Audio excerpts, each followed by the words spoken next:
রাস্তার ধারে একটি দোকানে আমি সিগারেট খাচ্ছিলাম। হঠাৎ দেখি পিছন থেকে গেঞ্জি ধরে কেউ টানলো। 7-8 বছরের একটা মেয়ে আমায় বলল, দাদা 5টা টাকা দাও না। আমি বললাম, 5 টাকায় কি হবে? সে বলল, ভাত খাবো। আমি বললাম, 5 টাকায় ভাত হয়? সে তখন বলল, অল্প করে খাবো। কিছুক্ষণ তার দিকে নির্বাক হয়ে তাকিয়ে থাকলাম। তারপর বললাম, কত টাকা হলে বেশি করে খাওয়া হবে? সে বলল, 50 টাকা, 10 টাকার ভাত আর 40 টাকার তরকারি দেবে? আমি তখন বললাম, হ্যাঁ দিতে পারি। মেয়েটি আমায় বলল, এত টাকা দেবে?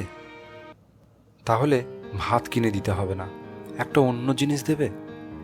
আমি তাকে বললাম, কি জিনিস? ওই টাকায় চাল কিনে দাও, ঘরে নিয়ে যাব, মায়ের সাথে খাবো। আমি তাকে বললাম, বাড়িতে কে কে আছে তোমার? সে বলল, মা, বোন আর দাদা। মা হাঁটতে পারে না, বোন বাড়ি বাড়ি কাজ করে, দাদা চায়ের দোকানে থাকে, আর আমি ভিক্ষা করি। আমি বললাম, তোমার বাবা? একটু হেসে বলল, চলে গেছে অনেক আগে, মনে পড়ে না। আবার আমি তাকে বললাম, পড়াশোনা করো না?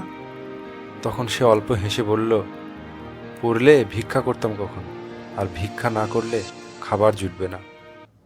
আমি তাকে 1 কিলো চাল আর কিছু ডিম কিনে দিয়ে বিদায় নিলাম। 4 জনের সংসার একদিন চলে যাবে। খুব অদ্ভুতভাবে বেড়ে ওঠা এরা খুব অল্প বয়সেই জীবনকে বুঝে নিতে শেখে। 7 বছর বয়সে আমি ক্লাস 1-এ পড়তাম। তখন খাবার জুটবে কোথা থেকে, অন্তত এই চিন্তাটা কোনোদিনও ছিল না। এটা ভাবার জন্য বাবা মা ছিল। 5 টাকায় আমি ছেলেবেলায় কলম কিনেছি, আর সেই 5 টাকায় আজ সে ভাত খোঁজে। আর যে সিগারেটটা খাচ্ছিলাম তার দামও 5 টাকা। পথের ধুলোয় অদ্ভুতভাবে বেড়ে ওঠা ওদের মধ্যেও বিবেকবোধ তৈরি হয়েছে। 50 টাকায় হোটেলে ভাত তরকারি কিনে খাওয়ার থেকে পঙ্গু মা আর ভাই বোনকে নিয়ে খাওয়া বেশি তৃপ্তিদায়ক, সেই বোধও 7-8 বছরের অশিক্ষিত মেয়ের মাঝে তৈরি হয়েছে। শিক্ষায় শুধুমাত্র বিবেকবোধ শেখায় না। এই বয়সে রোজ সকালে আমি ভাবতাম, আজ স্কুলে গিয়ে টিফিনে কি খেলবো, কার পাশে বসবো, স্যারের কোনো হোমওয়ার্ক আছে কিনা। আর এই ছোট্ট মেয়েটা ভাবে রোজ সকালে কোন রাস্তায় ভিক্ষা করলে বেশি টাকা পাবো। আর এখন 50 টাকা আমাদের একদিনে মোবাইল খরচ হয়, আর ওদের সবাই মিলে একবেলা খাওয়া হয়ে যায়। একই স্রষ্টার সৃষ্টি আমরা দুজনই দুজনের বাবা মায়ের সন্তান। ঈশ্বর চাইলে আমাদের স্থানটা উল্টো হতে পারত। আমরা ভুলে যাই সব। অনেক অহংকার আমাদের, গরিবদের মানুষ ভাবি না। কখনো তাদের গায়ে হাত তুলি, কাছে আসলে রুমাল নাকে দিই।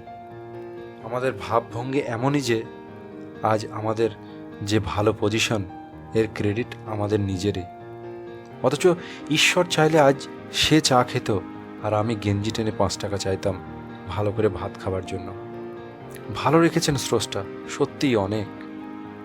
নিম্নবিত্ত এই মানুষগুলোর জীবন বৈচিত্র্যের সাথে তুলনা না দেওয়া পর্যন্ত সত্যিই বুঝি না আমরা কতটা সুখে আছি, কতটা ভালো আছি। তাই বন্ধুরা, যদি কখনো আপনার জীবনে এমন সময় আসে যখন কেউ আপনার সাথে একটু সাহায্য চায়, তাহলে অবশ্যই তাকে সাহায্য করবেন। শুধু একটা কথা মনে রাখবেন, যে হাত ফুল দেয় কিছু সুগন্ধ সেই হাতেও লেগে থাকে।